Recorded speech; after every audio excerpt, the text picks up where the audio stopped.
So let's come to the Hashimoto thyroiditis second part. और ये second part के अंदर we going to discuss about the pathophysiology of Hashimoto as per the modern science and as per the Ayurveda. Also modern science के हिसाब से Hashimoto को diagnosis कैसे करना चाहिए, we also going to discuss on that. तो ये पार्ट इंपॉर्टेंट इसलिए बिकॉज जब हम ट्रीटमेंट डिसाइड करते हैं या हम ट्रीटमेंट स्टार्ट करते हैं, उसमें कितना पैथोफिजियोलॉजी का नॉलेज आपके ऊपर है, ये डिपेंड करता है कि आप आयुर्वेद के किस पार्ट को या आयुर्वेद के किस थेरेपी को सिलेक्ट करोगे.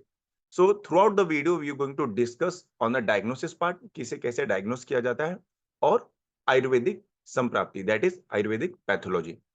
सो let's start with the second part. First part, although pathology होनी चाहिए, but we going to start with diagnosis, क्योंकि यहाँ जो साइन एंड सिम्टम है, यानी कि जो भी हाइपोथायराइडिज्म के नॉर्मल लक्षण हमें देखने मिलते हैं पेशेंट के अंदर, वो सेम होते हैं हाशिमोटो के अंदर. आगे हम उसको थोड़ा सा और डिटेल में डिस्कस करेंगे. But the most important gold standard test, कि एक ऐसा टेस्ट कि जो हमें पता लगा के या जानकारी दे कि हमारा जो हाइपोथायराइडिज्म का पेशेंट है, इसे हाशिमोटो की बीमारी है या हाशिमोटो डिजीज है, तो we need a blood test. और देयर इज अ, ऑल्दो बहुत सारे अलग अलग एंटीबॉडी टेस्ट होते हैं, लेकिन जो बहुत इजीली अवेलेबल है और मोस्ट एक्यूरेट है, the first one is anti TPO blood test. जैसे हमने लास्ट लेक्चर में भी डिस्कस किया था कि आप अगर जनरल प्रैक्टिस में बैठे हो, आप अगर हाइपोथायराइडिज्म के पेशेंट को देख रहे हो और आपको पता लगाना है कि क्या ये ऑटो इम्यून हाइपोथायराइडिज्म है कि नहीं, तो उसके लिए the most important blood test is a anti TPO blood test. और let's see a little bit about anti TPO, why it is important, क्यों ये इंपॉर्टेंट है आपको पता लगाना कि आपको ये ब्लड टेस्ट करना है. क्योंकि जो टीपीओ है, ये nothing but it is a thyroid peroxidase. So thyroid peroxidase is an enzyme जो नॉर्मली थायराइड ग्लैंड में मिलते हैं, और इसका सबसे इंपॉर्टेंट काम होता है कि थायराइड हार्मोन के फॉर्मेशन के पाथवे में हेल्प करना. यानी ये एक बहुत ही इंपॉर्टेंट एंजाइम है जो थायराइड के हार्मोन को बनाती है. और हाशिमोटो में क्या होता है कि हाशिमोटो डिजीज में इस एंजाइम के अगेंस्ट ही एंटीबॉडी बनती है. यानी कि हाशिमोटो डिजीज के अंदर जो एंटीबॉडी है, वो ज्यादा करके थायराइड पेरिऑक्सीडेज को ही अटैक करती है.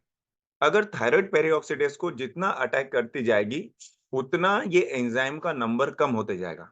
जितना एंजाइम का नंबर कम होगा, उतना थायराइड ग्लैंड का फंक्शन लो होते जाएगा. इसीलिए हम ये एंटी टीपीओ ब्लड टेस्ट करते हैं, ताकि हमें पता चले कि क्या उस पेशेंट के अंदर जिसे हाइपोथायराइडिज्म है, उसके अंदर क्या एंटीबॉडी बन गई है टीपीओ के अगेंस्ट. तो therefore this test is known as a anti TPO test. तो anti TPO is a antibody against thyroid peroxidase enzyme. So जितना ज्यादा एंटीबॉडी हायर होगा ब्लड टेस्ट में, उतना ज्यादा चांस होगा कि जो डिजीज है ये एग्रेसिव है. अब ये एंटी टीपीओ ये दोनों केस में मिलता है, यानी कि हाशिमोटो थायराइडाइटिस में और ग्रेव्स डिजीज जहां हमें हाइपरथायराइडिज्म देखने मिलता है. लेकिन वो अलग टॉपिक ऑफ डिस्कशन रहेगा. यहाँ हमें पता है कि हमारा पेशेंट का टीएसएच हाई है, तो वो हाइपोथायराइडिज्म ही होने वाला है. और इसके साथ अगर आपके ब्लड टेस्ट के अंदर एंटी टीपीओ अगर हाई आता है, so that means you are dealing with auto immune hypothyroidism, that is called it as a Hashimoto thyroiditis.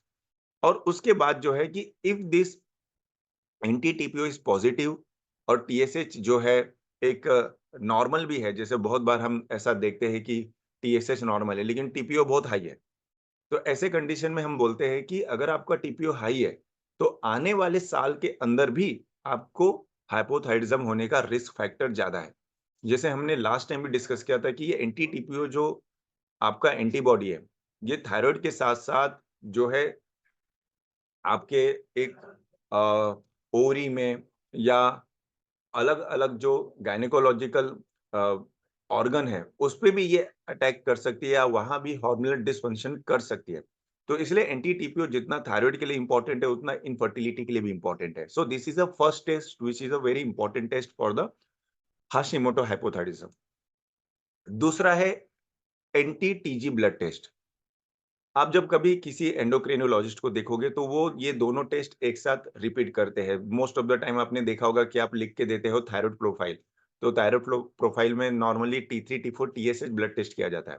पर अगर सच में देखा जाए कि थायराइड प्रोफाइल क्या होता है, तो वो होता है T3, T4, TSH, anti-TPO, anti-TG और थायराइड स्कैन। तो ये जब तीनों चीज़ें एक साथ आती है या ये तीनों चीज़ें जब एक साथ हम करते हैं तब तब हम इसे कहते हैं कि this is nothing but as a it's called it as a thyroid profile. तो इसमें क्या होता है कि TG is nothing but a thyroglobulin और ये थायरोग्लोबुलिन जो है नॉर्मली ये हमेशा थायराइड सेल्स के अंदर होते हैं। लेकिन किसी इन्फ्लेमेटरी के कारण अगर थायराइड सेल्स के ऊपर कुछ इन्फ्लेमेशन होता है, कुछ उसके ऊपर सूजन आती है, तो ये जो थायराइड ग्लोबुलिन है, ये प्रोटीन है, ये ब्लड में आने लगते हैं, यानी कि थायराइड सेल से लीक करने लगते हैं। So therefore this cells is also important कि जितना थायरोग्लोबुलिन जो एंटीबॉडी मिले थायरोग्लोबुलिन के अगेंस्ट, जितना ब्लड के अंदर हायर, उतना देयर इज़ अ चांसेस कि patient is suffering from the autoimmune hypothyroidism, that is a Hashimoto thyroiditis. तो हाशिमोटो थायरॉइडाइटिस के लिए ये दोनों टेस्ट जो है that is going to be one of the most important test, gold standard test. इसलिए आपके पेशेंट के अंदर अगर टीएसएच आपके ट्रीटमेंट के बाद नहीं कम हो रहा है, then you have to find कि क्या ये हाशिमोटो है by using this two test. और ये अकेला डायग्नोस्टिक फैक्टर है, डायग्नोस्टिक टूल है कि आप जनरल प्रैक्टिस के अंदर ये दो ब्लड टेस्ट के ऊपर ही हाशिमोटो को डायग्नोस कर सकते हो। इसलिए आपको इसे थ्रू आउट द प्रैक्टिस ध्यान में रखना है, क्योंकि टेस्ट से ज़्यादा यही इम्पोर्टेंट है। अब आते हैं कि what are the causes of Hashimoto thyroiditis. तो जैसे हमने लास्ट टाइम पढ़ा था कि हाशिमोटो थायरॉइडाइटिस का मॉडर्न के अंदर अभी भी कोई भी क्लियर कॉज़ फाइंड आउट नहीं हुआ है। कहीं कॉन्स्पिरेसी है कि ये फीवर के कारण होता है, यानी वायरल में होता है, इन्फेक्टिव होता है। कोई कहता है कि it could be due to some other autoimmune disease, कि पहले से किसी को ऑटोइम्यून डिजीज़ है तो उसके अंदर ये होने का चांसेस ज़्यादा है। लेकिन एज़ अ आयुर्वेदिक डॉक्टर हमें ये समझना है कि क्या आयुर्वेद के अंदर कहीं भी किसी भी तरह से इसे पॉजिटिव फैक्टर दिया है? क्योंकि डिज़ीज़ एट द एंड जो है हाइपोथायरॉयडिज़्म की ही है। भले हाशिमोटो में स्टार्टिंग के कुछ फेज़ में हमें हाइपोथायरॉयडिज़्म के केस दिख सकते हैं, बट एट द एंड वो सेल का डिस्ट्रक्शन होने वाला है और पेशेंट हाइपोथायरॉयडिज़्म में जाएगा। इसलिए हम जो भी हेतु निकाल रहे हैं, जो भी हेतु के बारे में बात कर रहे हैं, ये सब के सब जो है, ये ऑलरेडी एस्टैब्लिश्ड है। यानी कि पहले से संहिताकार यानी अपने आयुर्वेदिक ग्रंथ में दिया है।